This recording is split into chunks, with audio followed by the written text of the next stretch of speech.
सभी को नमस्कार। हम लेसन कर रहे थे भारतीय अर्थव्यवस्था 1950 से 90। आज हम करेंगे 1950 से 90 के बीच कृषि सुधार, कृषि में क्या क्या परिवर्तन आए, उसे आज हम जानेंगे। जो कृषि सुधार है उसका मतलब होता है उत्पादन क्षमता। कृषि में उत्पादन क्षमता बढ़ना, कृषि उत्पादन का बढ़ना कृषि सुधार नाम से पुकारा जाता है। इसमें दो सुधार आते हैं, एक तो भू सुधार होता है, एक प्रौद्योगिकी सुधार आता है। जो भू सुधार होता है उसको हम संस्थागत सुधार नाम से भी पुकारते हैं। तो भू सुधार में भारत ने क्या क्या किया? सबसे पहले भारत में बिचौलियों का उन्मूलन या बिचौलियों की समाप्ति, जमींदारी प्रथा का उन्मूलन, ये एक ही बात है। जमींदारी प्रथा का उन्मूलन आ जाए, बिचौलियों की समाप्ति आ जाए, एक ही बात है। सबसे पहले जमींदारी प्रथा का उन्मूलन किया। आप सबने पढ़ा कि जब देश आज़ाद हुआ तो भारत में जमींदारी प्रथा थी। जमींदार लगान वसूलने पर बहुत ध्यान देते थे और वो सरकार को लगान वही पे करते थे। यानी किसानों और सरकार के बीच में जो बिचौलिए का काम करता था वो जमींदार था। और ज़मीन जैसे किसान ने उगाया तो उसका बड़ा हिस्सा ज़मींदार के पास गया, फिर उसका हिस्सा जो है सरकार के पास गया, तो किसान के पास बहुत कम लाभ बचता था। तो सबसे पहले ये सोचा गया कि, और ज़मींदारों ने उस समय किसानों के सुधार के लिए या कृषि सुधार के लिए कुछ भी नहीं किया था। उनका इंटरेस्ट सिर्फ और सिर्फ क्या था? अपना लाभ कमाना। अब जमींदारी प्रथा के उन्मूलन के तहत कहा गया कि ज़मीन जो है वो जोतने वाले को मिलेगी। जो ज़मीन पर उत्पादन करेगा वास्तव में उसी को मिलेगी, बीच में कोई बिचौलिया नहीं होगा। यानी किसान का किससे डायरेक्ट संबंध होगा? सरकार से डायरेक्ट संबंध होगा, ना कि कोई ज़मींदार से संबंध होगा फिर ज़मींदार का सरकार से। ऐसा नहीं होगा कि ज़मींदार से ज़मीन ले ली जाएगी और वो किसको दे दी जाएगी? जो वास्तव में उस पर उत्पादन करता है। इसके तहत 200 लाख लोगों को ज़मीन मिली भी, लेकिन इसकी कमी ये रही कि जो कुछ ज़मींदार ऐसे थे जिन्होंने ये कह दिया कि हम अपनी ज़मीन पर खुद खेती करते हैं, और कुछ लोग स्वयं खेती करने लग गए और कुछ नहीं भी कर रहे थे तो भी उन्होंने कहा कि हम अपनी ज़मीन पर स्वयं खेती करते हैं। तो बहुत सारे ज़मींदार ऐसे थे जिनकी ज़मीन नहीं ली जा सकी। दूसरा सुधार किया गया भूमि की उच्चतम सीमा। भूमि की उच्चतम सीमा के तहत क्या किया गया कि जो हर जमींदार, हर व्यक्ति जिसके पास ज़मीन है, उसके पास एक निश्चित सीमा तक ज़मीन होगी। उससे ज़्यादा ज़मीन होगी तो उससे ले ली जाएगी। और ये हर राज्य में अलग अलग कानून बने।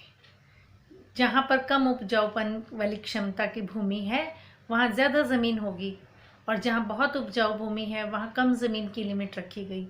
तो भूमि की उच्चतम सीमा भी अलग अलग रखी गई, अलग अलग राज्यों में अलग अलग स्थानों पर। और जो उससे ज़्यादा ज़मीन होगी वो ले ली जाएगी, और किनको दे दी जाएगी? जिनके पास ज़मीन नहीं है। अब क्या किया? ज़मीन, ऐसे लोग जिनके पास ज़्यादा ज़मीन थी उन्होंने न्यायालय में रिट कर दिया, फाइल कर दिया। और न्यायालय का रिजल्ट आने से पहले, यानी न्यायालय जो आपका आदेश देता, उसी दौरान उन लोगों ने अपने ही घर के सदस्यों के नाम ज़मीन अलग अलग कर दी। जैसे मान लीजिए मेरे घर में 4 सदस्य हैं और मेरे पास ज़्यादा ज़मीन हो तो मैं उनके नाम से कर दी। ऐसे ऐसे उन लोगों ने किया कि ज़मींदार जो है वो अपनी ही ज़मीन को अपने ही परिवार वालों के नाम कर दी, ताकि उनसे ज़मीन ना ली जाए। क्योंकि भूमि की उच्चतम सीमा का मतलब है एक ज़मींदार इतनी ज़मीन रख सकता है।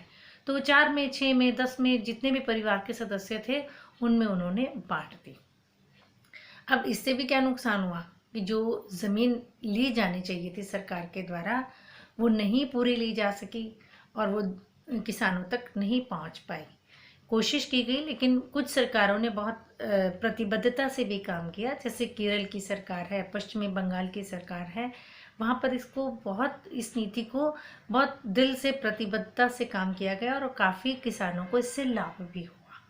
लेकिन ओवरऑल जो देश की बात करें जमींदारी प्रथा का उन्मूलन किया गया, काफ़ी लोगों को लाभ हुआ, लेकिन काफ़ी लोगों को अभी भी जो ज़मीन पर उत्पादन नहीं करते थे उन्होंने ये सिद्ध कर दिया कि हम ही अपनी ज़मीन पर उत्पादन करते हैं और शुरू कर दिया उत्पादन।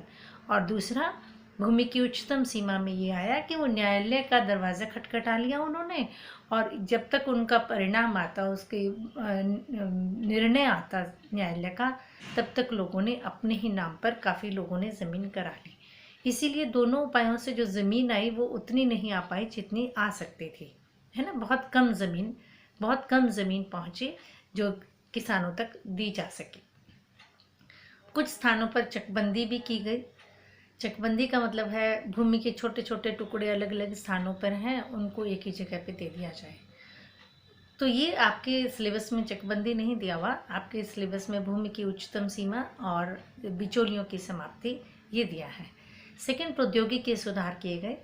प्रौद्योगिकी सुधार में आता है हरित क्रांति।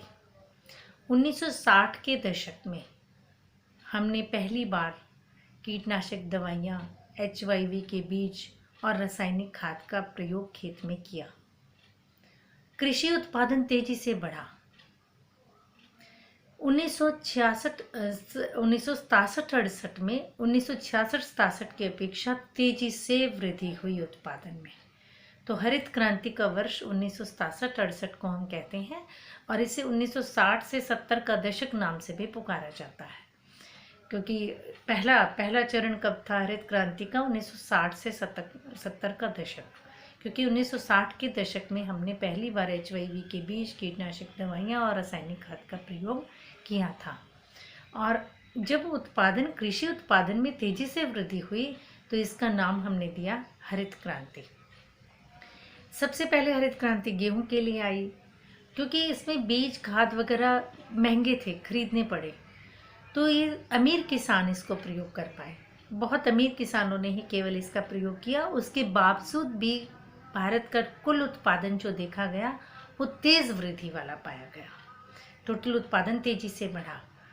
अब क्या था, जो ये अमीर किसानों ने यूज़ किया और कुछ ही राज्यों में यूज़ किया, सभी लोगों ने इसको पहली बार में यूज़ नहीं किया था। जैसे पंजाब ने किया, आंध्र प्रदेश ने, हरियाणा ने, तमिलनाडु ने, बहुत कम प्रांतों ने इनको यूज़ किया। पूरे देश ने एक साथ इसको यूज़ नहीं किया, और उन प्रांतों में भी कुछ ही किसानों ने एक बार यूज़ किया।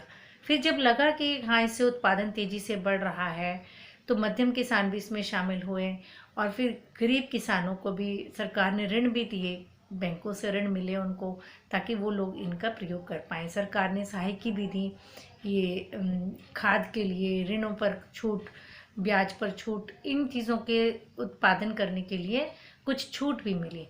इसको सहायकी नाम से पुकारते हैं। सहायकी याद होगा तुम्हें। सहायकी क्या होता है?